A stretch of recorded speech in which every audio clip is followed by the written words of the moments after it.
40-40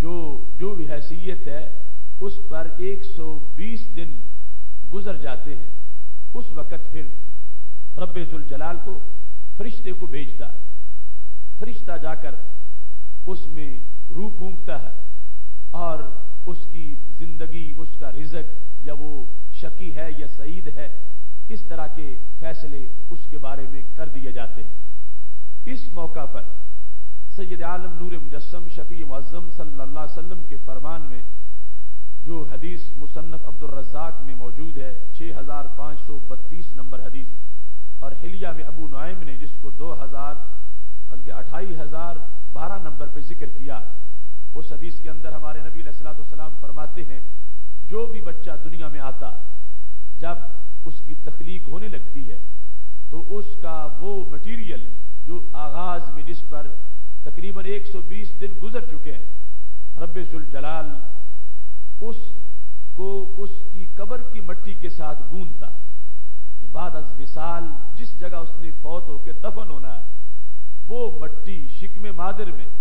اس کے مٹیریل میں شامل کی جاتی ہے جس سے انسان کو تخلیق کیا جانا ہے۔ اس واسطے قبر کا اور انسان کا بڑا بنیادی تعلق ہے۔ قبر کی مٹی انسان کے خمیر میں داخل ہے۔ قبر کی مٹی جہاں کسی نے بعد از وصال دفن ہونا ہے، وہ مٹی انسان کی جو بنیادی مواد ہے بنیادی اس کے اندر اس کو شامل کیا جاتا ہے۔ حضرت عبداللہ بن مسعود رضی اللہ تعالی عنہ ارشاد فرماتے ہیں یاخذ التراب الذی یدفن فی بقعتہ ویعجن به نطفته، کہ فرشتہ قبر والی جگہ سے مٹی اٹھاتا ہے اور شکم مادر میں نطفہ کے اندر اس مٹی کو گوندھ دیا جاتا ہے۔ اس طرح انسان کی قبر کا انسان سے بڑا ہی قریب کا تعلق ہے، اور اس کے تقدس کا آپ اندازہ اس بات سے لگا سکتے ہیں کہ انسان کا خمیر جس سے بنتا ہے اور انسان جس سے مارز وجود میں آتا ہے وہ بنیادی اجزاء جو ہیں ان کے اندر رب ذوالجلال نے جہاں ایک حصہ انسان کے باپ کا، ایک حصہ انسان کی ماں کا رکھا ہے، وہاں ایک حصہ مٹی جو قبر کی ہے اس کا بھی رکھا ہے۔ وہ مٹی اس خاص مادہ کے ساتھ اس کو گوندا جاتا ہے اور اس طرح پھر انسان کی تخلیق ہوتی ہے۔ تو قبر کے لحاظ سے احترام، عزت و توقیر یہ انسانی خمیر کی عزت و تقریم ہے، اور قبر کی بے حرمتی یہ انسان کے اصل کی بے حرمتی ہے۔ قبر کے ساتھ جو انسان کا تعلق ہے، سید عالم نور مجسم شفیع معظم صلی اللہ علیہ وسلم اسی بنیاد پر ارشاد فرماتے ہیں کہ جب بعد از وصال انسان قبر میں جاتا ہے تو قبر اس سے گفتگو کرتی ہے۔ اگر وہ برا انسان ہے تو قبر کہتی ہے کہ تو جب زمین پہ چلتا تھا مجھے اس وقت بھی تو پسند نہیں تھا۔ پتہ چلا کہ مٹی وہ قبر کی پتہ نہیں کس جگہ پہ ہے اور انسان کہاں چل رہا ہے، لیکن اس مٹی کے ساتھ اس کا تعلق ہے، اور وہ مٹی اتنا ادراک رکھتی ہے کہ جو مجھ سے بننے والا انسان تھا اس کے کرتوت کیا ہے، وہ کیا کر رہا ہے۔ تو کہتی ہے مجھے تو اس وقت پسند نہیں تھا، اب تو فوت ہو کے میرے اندر آ گیا، اب میں تیرا دیکھ کیا حشر کرتی ہوں۔ اور دوسری طرف اگر انسان نیک ہے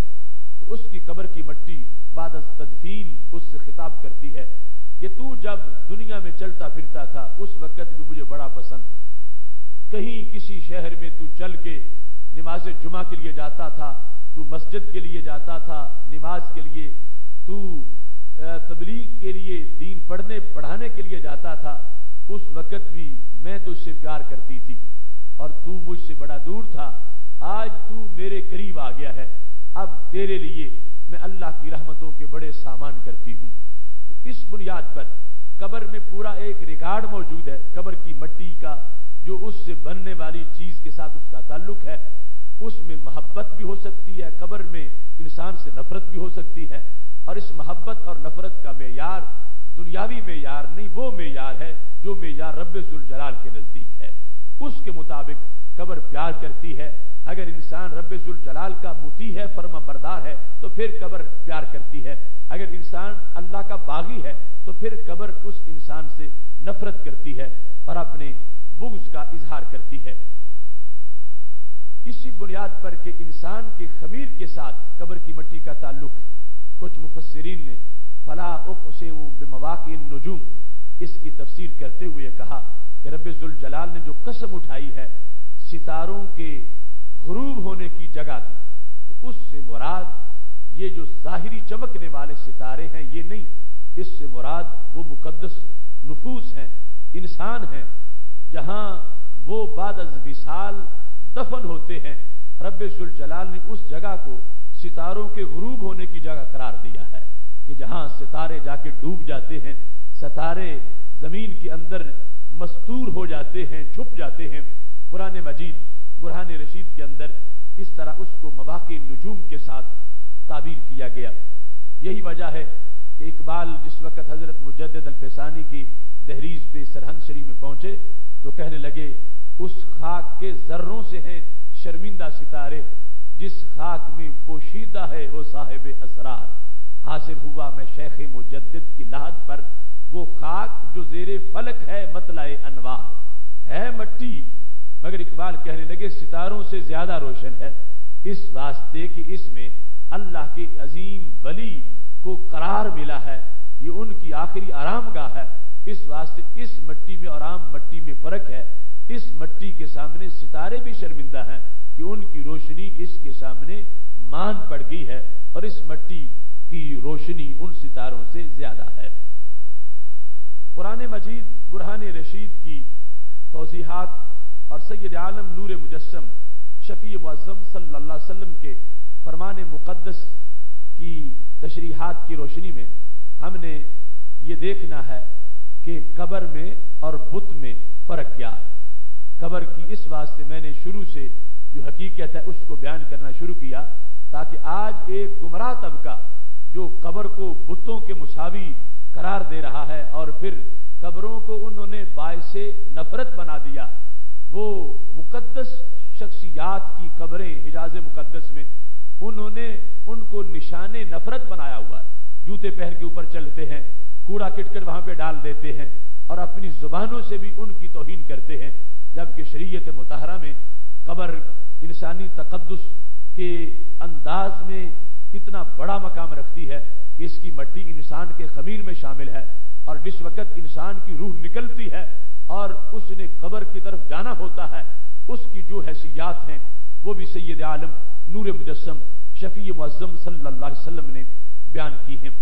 اس سلسلہ میں صحیح بخاری شریف میں یہ حدیث شریف موجود ہے، سید عالم نور مجسم شفیع معظم صلی اللہ علیہ وسلم ارشاد فرماتے ہیں، حدیث نمبر 1316 ہے، ہمارے آقا صلی اللہ علیہ وسلم کا یہ فرمان بھی غیب کی خبروں پر مشتمل ہے، اگر سرکار نہ بتاتے تو کبھی ہمیں پتہ نہ چلتا، اور کوئی ذرائع ہمارے پاس قیامت تک کی ٹیکنالوجی سے ایسے نہیں کہ جس سے ہم معلوم کر سکیں کہ جب روح نکل گئی اب ہمارے سامنے جو چارپائی پہ لیٹا ہوا ہے اس کی احوال کیا ہے۔ ہم سمجھتے ہیں معاملہ ختم ہو گیا، ہم سمجھتے ہیں اس نے جو بولنا تھا بول لیا، جو سننا تھا سن لیا، اب یہ خاموش ہو گیا ہے اور اس کے بعد سارا سلسلہ ختم ہو گیا ہے۔ لیکن ہمارے نبی علیہ السلام نے واضح کیا کہ وہ اگرچہ چارپائی پہ لیٹا ہوا تمہیں آنکھوں سے نظر آ رہا ہے مگر برزخ کا پردہ پھر بھی تمہاری آنکھوں پہ پڑ چکا ہے، اس کے احوال تم محسوس نہیں کر رہے کہ وہ بولتا ہے اور کیا کہتا ہے، کیونکہ برزخ کا پردہ درمیان میں آ گیا، وہ قبر میں دفن ہونے سے شروع نہیں ہوگا، ابھی سے شروع ہو گیا، اور جب قبر میں تدفین ہو جائے گی پھر مزید مٹی کا پردہ بھی آ جائے گا، مگر عالم برزخ کا پردہ ابھی سے شروع ہو چکا ہے۔ کس انداز میں سید عالم نور مجسم شفیع معظم صلی اللہ علیہ وسلم سے حضرت ابو سعید خدری رضی اللہ تعالیٰ عنہ روایت کرتے ہیں، اذا وضعت الجنازہ فاحتملها الرجال علی اعناقهم، جس وقت میت کو چارپائی پہ لٹا دیا جاتا، یعنی اس کو غسل دیا، کفن پہنایا اور چارپائی پہ اس کو لٹا دیا اور لوگوں نے اس کی چارپائی کو اٹھا لیا، فَإِن كَانَتْ صَالِحَةً قَالَتْ قَدِّمُونِ، اگر وہ میت نیک ہے تو اس کی ایک گفتگو ہوتی ہے، اگر بری ہے تو پھر بھی ایک گفتگو ہوتی ہے۔ اگر وہ میت نیک ہو تو وہ لوگوں سے جو چارپائی اٹھانے والے اور ساتھ ہیں وہ میت ان سے گفتگو کرتے ہوئے، یعنی یہ صحیح بخاری شریف میں ہمارے نبی علیہ السلام کے الفاظ موجود ہیں، قالت قدمونی، وہ میت کہتی مجھے جلدی لے چلو، مجھے آگے لے چلو، دیر نہ کرو، تاخیر نہ کرو، مجھے لے چلو، کیونکہ اسے آگے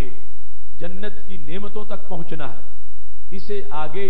مقدس نفوس کی زیارت تک جانا ہے، اس کو شوق ہے کہ مجھے دیر نہ کریں، مجھے جلدی دفن کر دیں، یہ اس کی گفتگو ہے۔ اور اگر وہ برا انسان ہے تو وہ قالت لأہلہا، وہ میت اٹھانے والوں کو کہتی ہے یا ویلہا این یذہبون بہا، کہاں وہ لے کے مجھے جا رہے ہیں؟ اسے نظر آتا ہے کہ میرے لیے آگے عذاب ہے، وحشت ہے۔ اب اس میت کی بھی گفتگو ہے۔ ہمارے آقا صلی اللہ علیہ وسلم نے اس اگلے جملے کے اندر ایک سوال کا جواب دے دیا۔ سوال ہو رہا تھا اگر وہ بولتی ہے تو اٹھانے والوں کو آواز کیوں نہیں آتی؟ آواز پھر آنی چاہیے، یعنی صحابہ کرام علیہم رضوان جو فوت شدگان ہیں ان کو لے کے چلتے ہیں، آواز نہیں آتی۔ تو آج یہ سمپل مضمون آتا تو شاید کوئی پوچھتا اور ہمارے پاس جواب نہ ہوتا۔ ہمارے نبی علیہ الصلوۃ والسلام نے اسی وقت اس کا جواب دے دیا، فرمایا یسمع صوتہا کل شیء الا الانسان، وہ آواز ہر چیز سنتی ہے، ہر چیز سنتی ہے، الا الانسان، انسان نہیں سنتا۔ تو پتہ چلا انسان کے لحاظ سے برزخ بن گئی۔ برزخ کا معنی ہوتا ہے پردہ۔ اب بھائی کا بھائی بول رہا ہے، اس بھائی کو جو چارپائی اٹھائے ہوئے سنائی نہیں دے رہا۔ باپ کا بیٹا بول رہا ہے لیکن باپ کو وہ سنائی نہیں دے رہا، اور یہ غیب ہے، اور اس کو جاننا ہی تو علم غیب ہوتا ہے۔ میرے محبوب علیہ الصلوۃ والسلام نے وہ جانا جو ہم نہیں جانتے، وہ سنا جو ہم نہیں سنتے، وہ دیکھا جو ہم نہیں دیکھ سکتے، وہ بھی آپ کے ادراک میں موجود ہے۔ فرما ہر چیز اس میت کی آواز کو سنتی ہے لیکن انسان نہیں سنتا۔ اس میں بھی حکمت ہے۔ کیا حکمت ہے؟ فرما لو سامع الانسان لصائقا، اگر انسان سن لے تو اس کے ہوش برقرار نہ رہ سکے، یہ بے ہوش ہو جائے، ہو سکتا ہے اس کی موت واقع ہو جائے۔ وہ اس طرح کی آواز ہوتی ہے۔ اس بنیاد پر رب ذوالجلال نے درمیان میں برزخ بنا دیا کہ ہر چیز سن رہی ہے، یہ اللہ کی قدرت ہے اور اس کی قدرت کا کمال ہے۔ اب دیکھو میں بول رہا ہوں، آپ سارے برابر سن رہے ہیں، یہ میرے بس میں نہیں کہ میں تم میں سے جو 4-5 ہیں ان کو اپنی آواز نہ سننے دوں، باقی کو سنا لوں۔ سب کو برابر سنائی دے گی یا سب کو نہیں سنائی دے گی؟ یہ نہیں ہو سکتا کہ میں کچھ کو سنواؤں اور کچھ کو اس انداز میں اب بیٹھے ہوئے نہ سنوا سکوں۔ لیکن یہ رب ذوالجلال کی قابل قدرتیں ہیں کہ اس کا قدرت کا کرشمہ ہے کہ آواز ہر چیز سن رہی ہے، جانور بھی سن رہے ہیں، مگر اس نے وہ آواز انسان کو نہیں سننے دی، انسان سے اس آواز کو جدا کر کے رکھا۔ اور اس میں بھی حکمت تھی کہ اس آواز کو برداشت کرنے کے لیے حیوان تو برداشت کر سکے گا، چونکہ اس کے ایسے حواس نہیں جیسے انسان کے ہیں۔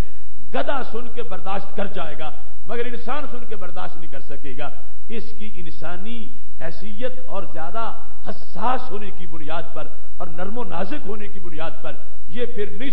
سن کے برقرار نہیں رہ سکے گی زندگی، اس کی بھی موت واقع ہو جائے گی۔ تو اس بنیاد پر اس سے اس آواز کو روکا گیا۔ لیکن یہاں سے پتا چلا کہ انسان کی بدن سے روح نکل گئی، ابھی دفن بھی نہیں ہوا، چارپائی پہ لیٹا ہوا ہے، اس وقت بھی اس کی ایک آواز موجود ہے اور وہ آواز سننے والے سنتے ہیں۔ اور رب ذوالجلال نے انسان کے لحاظ اس آواز پر پردہ ڈال دیا ہے اور اس کو اس کی برزخی حیثیت سے متعلق کر دیا ہے۔ اب اس وقت ایک انسان اس کی نماز جنازہ ہو جاتی ہے اور پھر وہ جگہ آ رہی ہے کہ جس کو قبر سے تعبیر کیا جائے۔ انسان کے لیے یہ سارے کا سارا جو سفر ہے اس میں عزتیں ہیں۔ اگر اس کا پیکر روح کے نکل جانے کے بعد بت کی حیثیت کا ہوتا، اس کے اٹھانے میں کوئی ثواب نہ ہوتا، اسے غسل دینے میں کوئی اجر نہ ہوتا، اسے کفن پہنانے میں کوئی شان نہ ملتی۔ اس واسطے کہ جو بتوں کی عزت کرے وہ تو ایمان کھو بیٹھتا ہے، لیکن جو مومن کے بدن کی عزت کر رہا ہے اس کو غسل دیا ہے، کفن پہنایا ہے، اس کو چارپائی پہ اٹھایا ہے۔ ہمارے آقا صلی اللہ علیہ وسلم نے ہر موقع پر اس کا اجر بیان کیا ہے، یہاں تک کہ فرمایا من غسل میتا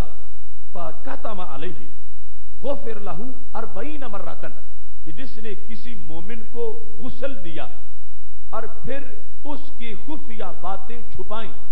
یعنی غسل دے رہا تھا، ہو سکتا ہے جسم پر کوئی علامت ہو، کوئی نشان ہو جس وجہ سے اس بندے کے لیے لوگوں میں بات پھیلائی جائے تو اس کی توہین ہو سکتی ہے، کوئی ایسی طبی وجہ ہے، کوئی صورتحال ہے، اس نے غسل دیا ہے مگر اس کا راز فاش نہیں کیا، جیسا بدن تھا اس نے اپنے تک بات رکھی ہے۔ میرے نبی علیہ السلام فرماتے ہیں رب ذوالجلال اس انسان کو 40 مرتبہ بخشش عطا فرمائے گا، یعنی جس نے ایک پیکرے خاکی کو جس سے روح نکل گئی ہے اس کو غسل دیا ہے، اس غسل دینے والے کو 40 مرتبہ رب ذوالجلال بخشے گا۔ اب دیکھو اللہ کی ایک بخشش بڑی ہے لیکن 40 مرتبہ بخشش، اس سے پتہ چلتا ہے کہ پیکرے خاکی مومن کا اس کی عزت کتنی ہے، اس کا ادب کتنا ہے۔ اللہ نے اس واسطے یہ رکھا ہے کہ میرے محبوب دنیا کو بتائیں اور لوگوں کو پتا چلے کہ جو فوت ہو جائے اس سے نفرت نہیں کرنی، اس سے بھاگ نہیں جانا، بلکہ اس کو غسل دیں گے تو گناہ غسل دینے والے کے جھڑ جائیں گے۔ اور اس میں یہ بھی بات بھی آ گئی کہ کچھ لوگ غسل کے معاملے میں چند خاص لوگ جو یہ کام کرتے ہیں ان کا انتظار کرتے ہیں، بیٹا باپ کو غسل نہیں دیتا، بھائی بھائی کو غسل نہیں دیتا، اور سمجھتے ہیں کہ شاید کوئی یہ معیوب معاملہ ہے، تو شریعت مطہرہ میں بتایا گیا یہ معیوب معاملہ نہیں، یہ تو عظمت کا معاملہ ہے۔ غسل دینے والے کو کتنی عظمت ملے گی کہ رب ذوالجلال اس کو 40 مرتبہ بخشش عطا فرما دے گا۔ پھر جو اس کو کفن پہناتا ہے، ومن کفن میتا کساہ اللہ من سندس و استبرق، کہ جو میت کو غسل دینے کے بعد پھر کفن پہناتا ہے، رب ذوالجلال قیامت کے دن اس کو جنتی سندس کا لباس عطا فرمائے گا۔ اس نے کفن دیا ایک انسان کو جو کہ فوت ہو چکا ہے، اور جب چارپائی پہ اس کو لٹایا گیا پھر اٹھایا گیا، ہمارے نبی علیہ الصلوۃ والسلام نے فرمایا جس نے چاروں پائے جو تھے چارپائی کے اس کے نیچے کندھا دیا، اس نے میت کے سارے حق اتار دیے ہیں جو ظاہری حیات اس پر موجود تھے۔ اب اس کے بعد جس وقت اس کو ومن حفر لمیت قبرا، جس نے میت کے لیے قبر کھودی، اب یہ جس کا ہم نے فرق بیان کرنا ہے بت اور قبر کے لحاظ، میرے محبوب علیہ الصلوۃ والسلام فرماتے ہیں قبر کھودنا کسی کے لیے اور قبر میں اس کو دفن کرنا، اس سے قبر کھودنے والا جو ہے اس کو کیا اجر ملے گا؟ فرمایا من حفر لمیت قبرا فاجنہ فیہ اجر اللہ لہ من الاجر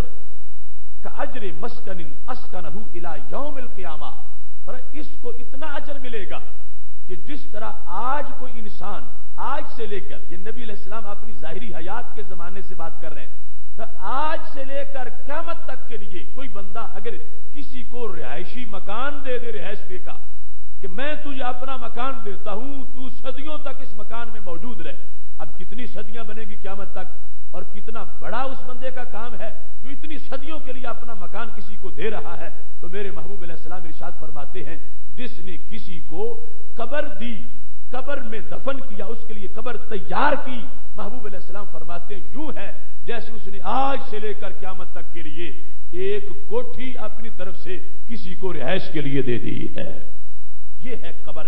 اس کا معاملہ، اس میں جانے والے کی عزت، اس کا ادب، اس کا احترام۔ اگر یوں ہوتا کہ روح نکلتے ہی انسان بت بن گیا ہے اور اس کی حیثیت بتوں جیسی ہو گئی ہے اور اس سے بتوں جیسی نفرت کرنی چاہیے، تو ہرگز اتنے مرتبے بیان نہ کیے جاتے، ہرگز اتنے طریقے ادب کے بیان نہیں کیے جاتے۔ جب کوئی تیز چلا ہے تو شریعت نے کہا ہے کہ اس کو دھچکے نہیں لگنے چاہیے، آرام سے آہستہ آہستہ چلو۔ اور یہاں تک کہ سید عالم نور مجسم شفیع معظم صلی اللہ علیہ وسلم سے حضرت ثوبان رضی اللہ تعالی عنہ روایت کرتے ہیں، مشکات میں حدیث شریف موجود ہے، کہتے ہیں خرجنا مع النبی صلی اللہ علیہ وسلم فی جنازۃ، ہم نبی علیہ السلام کے ہمراہ ایک جنازہ کے لیے نکلے، فرآ ناسن رکبانا، تو چارپائی پہ جنازہ جا رہا تھا، لوگ ساتھ ساتھ موجود تھے، جس طرح کے آگے چارپائی ہوتی ہے پورا جلوس لوگوں کا ساتھ ہوتا ہے، تو ہمارے نبی علیہ الصلوۃ والسلام نے اس حالت میں کچھ لوگوں کو دیکھا وہ اپنی سواریوں پہ سوار ہے، اونٹ پہ تھے، گھوڑے پہ تھے، جو صورتحال بھی تھی، جب آپ نے دیکھا تو اتنا غصہ آ گیا، فقال الا تستحیون، فرمایا تمہیں حیا نہیں آتی، الا تستحیون، تمہیں حیا نہیں آتی، ان ملائکۃ اللہ علی اقدامہم وانتم علی ظہور الدواب، پر اللہ کے فرشتے تو پیدل چل رہے ہیں اور تم سواریوں پہ بیٹھے ہوئے ہو۔ جب فرشتے اس میت کے ادب کے لیے کہ اس کا جنازہ جا رہا ہے مومن کا، فرشتے قدموں پہ چل رہے ہیں، فرشتے قدموں پہ اور تم سواریوں پہ بیٹھے ہو، تمہیں حیا آنی چاہیے کہ تم اس کے ادب کے لیے نیچے چلتے۔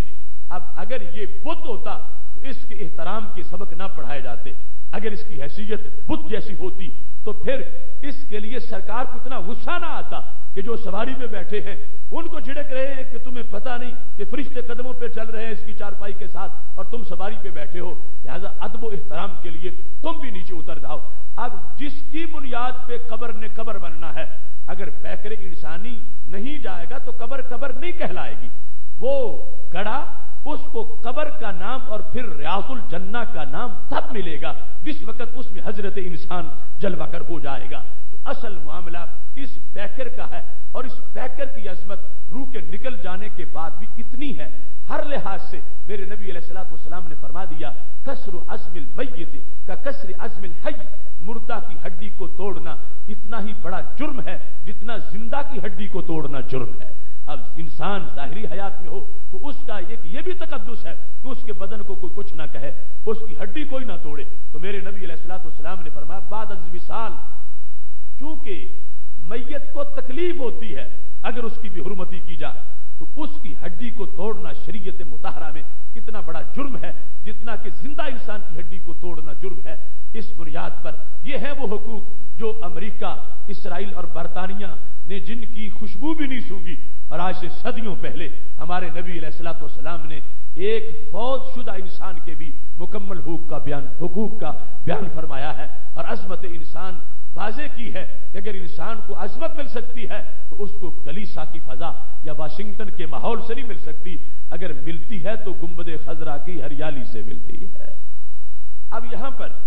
سید عالم نور مجسم شفیع معظم صلی اللہ علیہ وسلم نے جو انسانی پیکر جس سے روح نکلی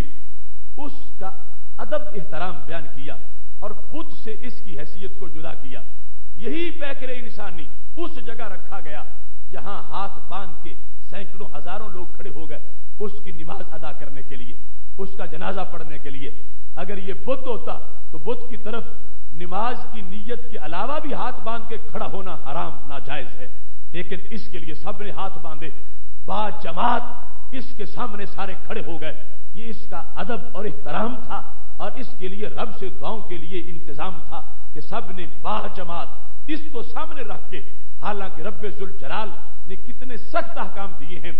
شرک کا جہاں شائبہ ہو ان باتوں کو بھی مٹایا ہے، لیکن اللہ تعالیٰ نے حکم دیا ہے کہ سامنے رکھ کے جنازہ پڑھنا۔ یہ نہ ہو کہ چارپائی سائڈ پہ ہو اور تم کہو چونکہ شرک ہو جائے گا لہذا ہم نماز علیحدہ پڑھ لیتے ہیں، چارپائی سائڈ پہ رکھ لیتے ہیں یا چارپائی پچھلی طرف رکھ لیتے ہیں تاکہ کہیں شرک نہ بن جائے۔ تو خالق کائنات جل جلالہ نے جو عظمت انسان اور بت اور مومن جو فوت ہو چکا ہے اس میں بھی جو فرق ہے اس کو واضح کرتے ہوئے فرمایا یہاں کسی طرح کا کوئی وام نہیں پڑے گا، میری ذات جو ہے اس کی توحید برقرار رہے گی۔ یہ اس کا ادب احترام ہے، حالت ایمان میں دنیا سے جا رہا ہے، لہذا تم اس کو سامنے رکھ کے دعائیں مانگو۔ یہ ادب ہوگا، احترام ہوگا، اس واسطے کہ بتوں کا معاملہ اور ہے اور بندوں کا معاملہ اور ہے۔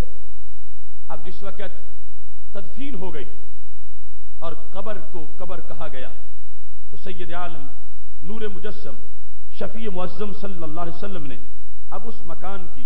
مزید عظمتیں واضح فرما دی، جس طرح کہ آپ نے کل کے پروگرام میں سنا کہ سید عالم نور مجسم شفیع معظم صلی اللہ علیہ وسلم نے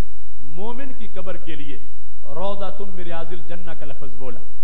جنت کے باغوں میں سے باغ۔ اب یہ جگہ جو پہلے عام تھی پھر باغ کیسے بنی؟ جب کوئی باغ والا یہاں پہ پہنچ گیا ہے، کتنا ہی وہ ہریالی والا علاقہ کیوں نہ ہو، کتنا ہی سرسبز و شاداب علاقہ کیوں نہ ہو، اس کو ریاض الجنہ نہیں کہا جائے گا۔ کب کہا جائے گا؟ جب اس میں کسی نیک کی قبر بن جائے گی۔ تو اب وہ ریاض الجنہ بن گیا، جہاں بت ہوتے ہیں وہاں نحوستیں ہوتی ہیں، بتوں کی جگہ گندگی کا مرکز ہے۔ فاجتنبوا الرجس من الاوثان، اللہ نے کہا بچو گندگی سے، یعنی بتوں سے۔ ان کو غلاظت کہا، ان کو نجاست کہا، ان کو گندگی کہا، لیکن بندہ مومن بعد از وصال بھی جہاں لیٹا ہے اللہ نے اس کو جنت کی کیاری کہہ دیا. یعنی سید عالم نور مجسم شفیع معظم صلی اللہ علیہ وسلم نے اس کی یہ حیثیت بیان کر دی. اب آپ ان نصوص قطعیہ سے یہ اندازہ لگائیں کہ کیسی سوچ ہے اس طبقے کی کہ جنہوں نے قبر پر ایسے الفاظ بولنے شروع کر دیے اور نفرتوں اور ہر قسم کی ایسی صداؤں کو قبروں کی طرف منسوب کرنا شروع کر دیا اور قبروں سے دور رکھنے کے لیے فتوے جڑے گئے اور گھڑے گئے. دیکھیں جس کو جنت کی کیاری کہا گیا ہے اور جس مقام کو جنت کے باغوں میں سے باغ کہا گیا ہے وہاں تو پھر جنتی جا کے بیٹھ سکتا ہے, وہاں جنتی کو ہی خوشبو آ سکتی ہے, وہاں جنتی آسائش محسوس کر سکتا ہے. اور جس کو ایسا دماغ نہیں ملا اس کو وہاں سے خوشبو نہیں آئے گی. اس بنیاد پر وہ جگہ جس کو شریعت نے قبر کہا, جس کو اللہ نے اپنی طرف سے قرآن میں ایک انعام قرار دیا, وہ جگہ جس نے تیار کی تو اللہ کی طرف سے نبی علیہ السلام نے بیان کر دیا کہ اس نے اتنا بڑا صدقہ کیا ہے گویا کہ قیامت تک کے لیے یہ رہائش دے رہا ہے کسی انسان کو. اور پھر ساتھ اس مٹی کا یہ ادب بیان کیا گیا کہ جہاں کوئی دفن ہو گیا ہے یہی وہ جگہ ہے جو اس کی خمیر میں شامل تھی. اس مقام کا یہ ادب ہے, یہ احترام ہے. اب یہاں پر سید عالم نور مجسم شفیع معظم صلی اللہ علیہ وسلم نے مزید اس چیز کو بیان کرتے ہوئے ارشاد فرمایا. یہ مشکات شریف میں حدیث شریف موجود ہے اور اس میں بلکہ تفصیلات کے ساتھ یہ پورا حکم مستدرک للحاکم جلد نمبر 4 صفحہ نمبر 771 پر موجود ہے, جس میں باب ہے باب النہی عن الجلوس علی القبر, قبر پر بیٹھنے سے منع کا باب. اب بت جو ہے اس کو تو قدموں تلے رون دینا چاہیے, بت کی توہین کرنی چاہیے. بت کا کوئی ادب کر رہا تو اسے بھی روکنا لازم ہے کہ ادب مت کرو, یہ بت ہے. لیکن قبر کا معاملہ کتنا جدا ہے بت کے ساتھ. بت کے مقابلے میں میرے محبوب علیہ الصلوۃ والسلام کا فرمان ہے. حضرت عمارہ بن حزم رضی اللہ تعالیٰ عنہ کہتے ہیں رآنی رسول اللہ صلی اللہ علیہ وسلم جالسا علی قبر, مجھے دیکھا نبی علیہ السلام نے کہ میں ایک قبر پر بیٹھا ہوا تھا. مجھے خبر نہیں تھی کہ قبر کا مرتبہ کیا ہوتا ہے, قبر کی عزت کیا ہوتی ہے. میں قبر پر انجانے میں بیٹھا ہوا تھا تو نبی علیہ الصلوۃ والسلام نے مجھے دیکھا تو فرمایا انزل من القبر, قبر سے نیچے اتر جاؤ, قبر پہ مت بیٹھو. کیوں؟ لا تؤذی صاحب القبر, تم سمجھتے ہو کہ تم بے جان چیز پہ بیٹھے ہو, اندر جو لیٹا ہے اس کو تکلیف ہو رہی ہے. اب بت بے جان ہے, بت کو ادراک نہیں, بت کو پتہ نہیں, لیکن قبر میں جو ہے اس کو ادراک ہے, اس کو خبر ہے. وہ جو حدیث صحیح مسلم میں نے آپ کے سامنے پہلے بیان کیا, عمر بن عاص نے جو کہا تھا اپنے بچوں کو, اپنے بھائیوں کو کہ جب تم نے دفن کرنا ہے تو مٹی مجھ پر آہستہ ڈالنی ہے. اب آہستہ ڈالنے کا مطلب یہی تھا کہ اگر زور سے ڈالو گے مجھے تکلیف ہوگی. اور اپنی طرف سے نہیں, انہی احادیث سے انہوں نے اخذ کیا کہ نبی علیہ الصلوۃ والسلام نے ایک جو قبر پہ انسان بیٹھا ہے اس کو روکا کہ تم اترو قبر سے. اور اس میں وجہ کیا ہے, کیوں اترو؟ قبر کا ادب ہے, قبر کا احترام ہے. اب بت پر جو بیٹھا ہے اس کو اٹھایا نہیں گیا. وہ اچھا ہے توہین کرے بت کی, مگر قبر بت نہیں ہے. قبر پر بیٹھنے والا انسان عین قبر کے اوپر جو بیٹھ گیا سائیڈ پر تو ریاض الجنہ کے منظر میں بیٹھے گا. اب جو قبر کے اوپر بیٹھ گیا ہے, ہمارے نبی علیہ الصلوۃ والسلام نے فرمایا تم نیچے اترو. اور الفاظ بڑے عجیب تھے, لا تؤذی صاحب القبر, قبر والے کو تکلیف مت دو, ولا یؤذیک, تاکہ پھر وہ تجھے تکلیف نہ دے. تو پتہ چلا ایک یہ تکلیف دے گا, اگر اس نے دی تو پھر وہ بھی تکلیف دے گا. اور اس کے دو معنی ہو سکتے ہیں, یا تو یہ کہ اس جرم کی بنیاد پر جو تم اب کر رہے ہو محشر میں پھر تمہیں خمیازہ بھگتنا پڑے گا. یہ قبر والا اللہ کے دربار میں کھڑا ہو جائے گا کہ اے اللہ یہ میری قبر پہ بیٹھا تھا, اس نے مجھے ستایا تھا, مجھے تنگ کیا تھا, لہذا مجھے بدلہ لے کر اس کو دے, اس سے بدلہ مجھے لے کر دیا جائے. یا یہ ہے کہ وہ صاحب کرامت ہے, ہو سکتا ہے تمہیں پھڑکا کے رکھ دے اور پھر کہتے رہو کہ مجھے تکلیف ہو گئی ہے, مجھے نقصان ہو گیا ہے,